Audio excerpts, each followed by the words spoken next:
नमस्कार दोस्तों, मैं नवीन बख्शी और आप देख रहे हैं AK इन्फो टेक्निकल वीडियो। आज मैं आपको बताने जा रहा हूं ब्रिज रेक्टिफायर के रिगार्डिंग कुछ टेक्निकल वीडियो, क्योंकि ब्रिज रेक्टिफायर को बनाने में प्लस उससे यदि 300 वोल्ट DC क्रिएट करवाना है तो कैसे क्रिएट किया जाता है, बहुत सारे लोग कंफ्यूज होते हैं। आइए मैं देखता हूँ एक वीडियो में कि ब्रिज रेक्टिफायर की हेल्प से 300 वोल्ट कैसे क्रिएट किया जाता है। हमारे पास इस काम को पूरा करने के लिए कुछ रिक्वायरमेंट होनी चाहिए। तो रिक्वायरमेंट की मैं बात करूं तो इसके लिए जो होता है वो हमारे पास 4 डायोड की ज़रूरत होती है और ये डायोड हमारा ए रहा। यदि मैं बात करूं तो इसमें 2 टर्मिनल यानी 2 पिन होता है, जिसको एक को एनोड और दूसरे को हम कैथोड कहते हैं। और इसी एनोड कैथोड के हेल्प से अभी मैं इसमें एक ब्रिज रेक्टिफायर का डायग्राम तैयार करूँगा और डायग्राम तैयार करके इसी के हेल्प से मैं 300 वोल्ट DC बनाऊँगा। यदि मैं बात करता हूं कि इस ब्रिज रेक्टिफायर को कैसे बनाया जाता है तो आप हमारे प्रीवियस वीडियो को भी देख सकते हैं, जहां पर बताया गया है कि ब्रिज रेक्टिफायर कैसे बनता है। यहां पर मैं बात करूं यदि इसे जोड़ने का तो इसमें फ्रंट टू फ्रंट और back to back and front to front और फ्रंट टू बैक और बैक टू फ्रंट के रिगार्डिंग जोड़ी जाती है। ये हमारा जुड़ चुका है। जुड़ने के साथ हमारे पास 2 डायोड और भी बचे हैं। इस दोनों डायोड में भी हम एनोड टू एनोड को जोड़ेंगे। तो एनोड टू एनोड को कैसे जोड़ा जाता है, तो यहाँ पर देख रहे हैं डायोड में मार्किंग किया हुआ है। ये हमारा मार्किंग नज़र आ रहा है। तो मार्किंग कैथोड होता है और कैथोड यहाँ जोड़ चुके हैं हम। तो यहाँ एनोड और एनोड टू एनोड को जोड़ेंगे कुछ इस तरह से। यदि एनोड टू एनोड को मैं जोड़ूँ तो ये हमारा इसकी अटैचमेंट कुछ इस तरह से होगी।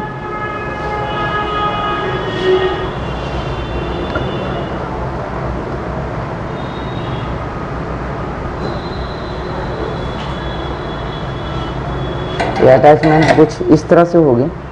अब यहाँ पर ये जो एनोड और एनोड जुड़ चुका है, इसे मैं और भी अच्छी तरीके से मजबूती के साथ कर देता हूँ। इसकी अटैचमेंट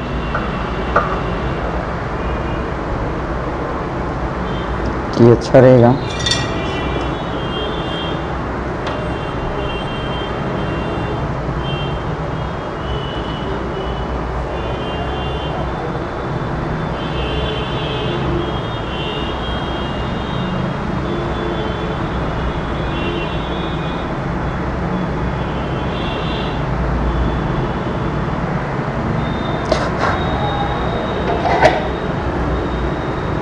अब मैं ये जो 2 पॉइंट है इसे मैं कुछ इस तरह से जोड़ दूंगा। तो जोड़ने के लिए फिर से अगेन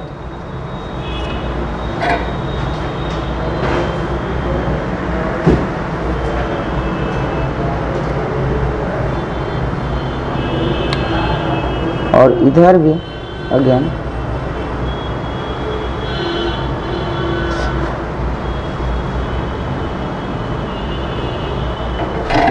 ये हमारा अटैचमेंट बिल्कुल अच्छे तरीके से हो गया। अब मैं यहाँ पर ध्यान से देख रहा हूँ तो यहाँ एनोड टू एनोड और कैथोड टू कैथोड अटैचमेंट है। तो ये जो अटैचमेंट है इसका आउटपुट होता है, जो प्रीवियस में मैं बता चुका हूँ। तो आउटपुट के लिए और मैं एक कनेक्टिविटी आउट करूँगा प्लस यहाँ से और यहाँ से इसका AC इनपुट होता है। तो मैं सबसे पहले इसमें AC इनपुट ही कर लेता हूँ। तो AC इनपुट के लिए 2 वायर में लिया, 2 वायर लिया और दोनों वायर की अटैचमेंट एनोड टू कैथोड जो कॉम्बिनेशन है उसमें जोड़ देता हूँ। जैसे हमारा एनोड और कैथोड कॉम्बिनेशन, तो इस पर मैं इस वायर को यहाँ से अटैच कर दिया। इसके साथ साथ सेकेंड वायर एक लाइव के लिए हो गया, दूसरा न्यूट्रल के लिए भी जोड़ देता हूँ। तो एक कनेक्शन यहाँ पे हो गया, देख ले रहा हूँ सही है, बिल्कुल जुड़ा हुआ। अब मैं बात करता हूँ कि एक कनेक्शन और एक कनेक्शन कहाँ जाएगा। तो इसकी जो अगर मैं कनेक्शन का बात करूँ तो ये सीधा जो हमारे पास 400 वोल्ट का एक कैपेसिटर था, प्रीवियस में भी इस तरह का कैपेसिटर हमारे पास था जो 400 वोल्ट एंड 100 माइक्रोफैराड है। यानी इसका मतलब कि लगभग 200, 220, 350 के आसपास का वोल्टेज, 200 वोल्ट के आसपास, 250 वोल्टेज के आसपास का वोल्ट पे आसानी से काम करेगा।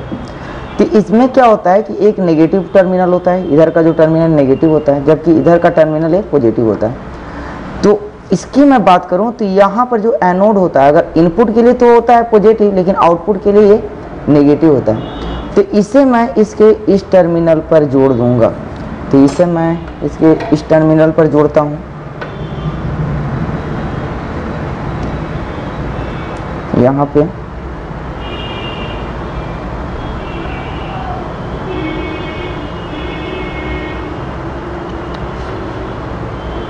बिल्कुल सही से जुड़ गया।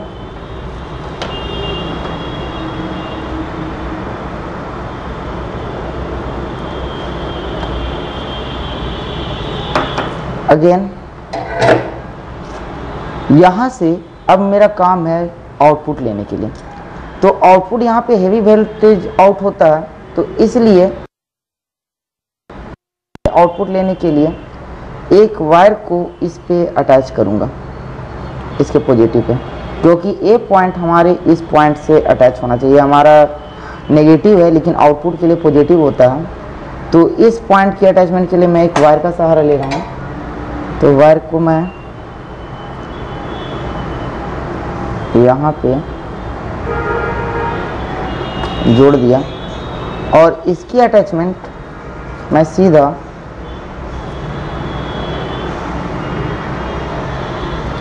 यहाँ से कर दिया। राइट, जब ये अटैचमेंट हो गई तो अगेन मैं इसका आउटपुट के लिए, हेवी वोल्टेज की बात है तो मैं एक एक्सटेंशन, एक प्लग का सहारा ले रहा हूँ। एसएमपीएस का एक टुकड़ा है। इस वायर को अच्छे से पहले बना लेता हूँ कि कनेक्टिविटी में कोई दिक्कत ना हो। तो इसके लिए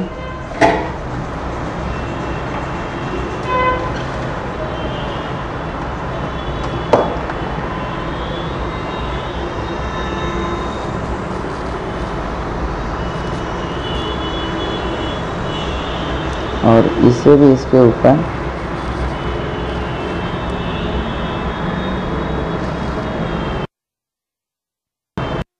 कि जुड़ने में आसानी हो, कैपेसिटर के दोनों टर्मिनल पर इसकी अटैचमेंट कर दूंगा। ब्लैक वाला नेगेटिव से, जो इसका नेगेटिव है ए पॉइंट, और येलो वाला पॉजिटिव से।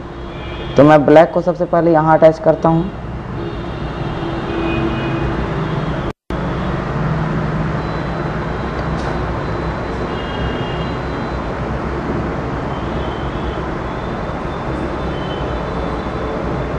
जबकि इसकी अटैचमेंट मैं यहाँ पर पॉजिटिव से करूँगा।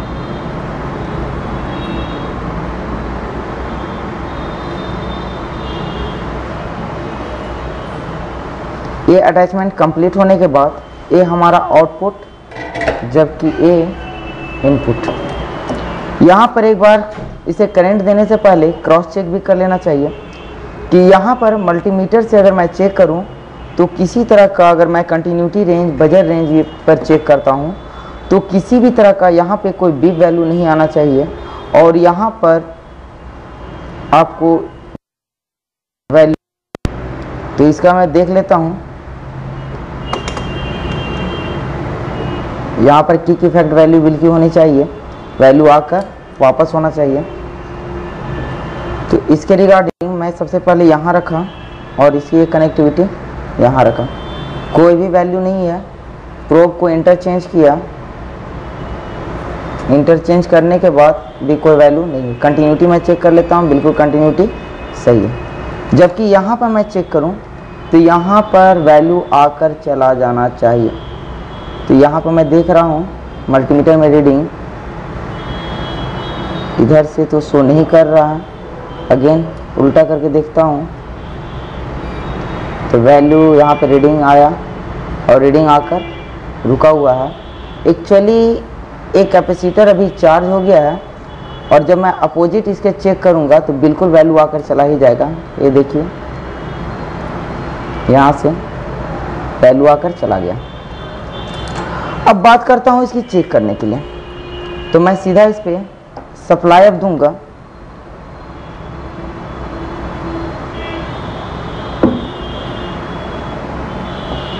और सप्लाई देने के लिए सीधा मैं इसकी कनेक्टिविटी यहाँ से करूँगा। लेकिन जब भी आप सप्लाई दीजिएगा तो सप्लाई देने से पहले ये डायोड की कनेक्टिविटी जरूर ध्यान दें कि इसका जो एनोड है ये हमेशा इसके नेगेटिव से अटैच होना चाहिए और कैथोड हमेशा इसके पॉजिटिव से। ये हमारा नॉन पोलर कैपेसिटर है, अगर इसमें कनेक्शन हल्का सा भी उल्टा होगा तो इसमें धमाका होने, यानी कहने का मतलब कि कैपेसिटर फटने से कोई नहीं बचा सकता है। तुरंत का तुरंत बहुत ही ज़ोरदार शॉर्ट सर्किट होगा और कैपेसिटर फट जाएगा। अब मैं इसके वोल्टेज को चेक करता हूँ। तो वोल्टेज चेक करने के लिए सबसे पहले इधर इसकी कनेक्टिविटी में कर दिया और करने के बाद वोल्टेज चेक करता हूँ। तो डीसी वोल्ट है, लगभग 300 साढ़े 300 वोल्ट के आसपास वोल्टेज बनेगा। मैं इसे 1000 वोल्ट डीसी पे यहाँ पे चेक कर रहा हूँ। राइट, चेक करने के लिए और व्यूअर से अनुरोध है कि जब भी वोल्टेज चेक करें तो चेक करने के दौरान एक प्रोब को इसमें और दूसरा प्रोब के इस पॉइंट को टच करने का साहस ना करें, क्योंकि यहाँ बहुत ही हैवी वोल्टेज होता है और इससे आपको बहुत ही ज़्यादा लॉस होने का चांस है, यानी करंट बहुत ही ज़ोरदार लगने का चांस है। यहाँ पे मैं बात कर रहा हूँ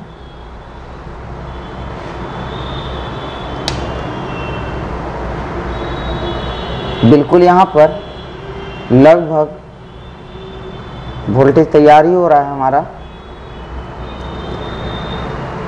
लगभग 300 वोल्ट बिल्कुल बन रहा है यहाँ पर। लगभग थोड़ा कनेक्शन लूज होने के कारण ये बिल्कुल 300 वोल्ट हमारा बन रहा है। तो इस तरह मैं बात किया कि 220 वोल्ट एसी को इस तरह के एक रेक्टिफायर सेक्शन की मदद से कैसे 300 वोल्ट में कन्वर्ट किया जाए। आज देखिए यहाँ पर मैंने जो वीडियो बनाया इसमें बताया क्या कि 300 वोल्ट डीसी कैसे क्रिएट किया जाता है। मैं अभी आपको बता दे रहा हूँ। एक वीडियो में बताऊंगा कि यहाँ पर ये जो कैपेसिटर था, ये जो 400 वोल्ट का कैपेसिटर मैंने देखा, अगर ये 400 वोल्ट का कैपेसिटर ना मिले तो उसके लिए हम क्या उपाय करें, क्योंकि बिना 400 वोल्ट से नीचे का कैपेसिटर के बगैर हम पॉसिबल ही नहीं है कि ये 300 वोल्ट डीसी को क्रिएट किया जा सके। और अगर बात करते हैं कि इस तरह की वीडियो के बारे में और भी आप जानकारी चाहते हैं तो हमारे एके इन्फो के चैनल को आप देखते रहें। और एके इन्फो टीम आपके लिए बहुत सारे कोर्स का पैकेज तैयार की हुई है। यदि आप कोर्स भी करना चाहते हैं तो हमारे डिस्प्ले पे फ्लैश होने वाले नंबर पे कॉल कर सकते हैं, डेमो क्लास भी ले सकते हैं। और यदि और भी कुछ जानकारी चाहिए लैपटॉप के रिगार्डिंग या फिर लैपटॉप रिपेयरिंग से, डेस्कटॉप रिपेयरिंग से, एलईडी एलसीडी या मोबाइल रिपेयरिंग के बारे में कुछ जानकारी चाहिए या मोबाइल रिपेयरिंग वगैरह सीखना है तो आप हमारे यहाँ आकर उसका डेमो क्लास भी बिल्कुल ले सकते हैं। धन्यवाद।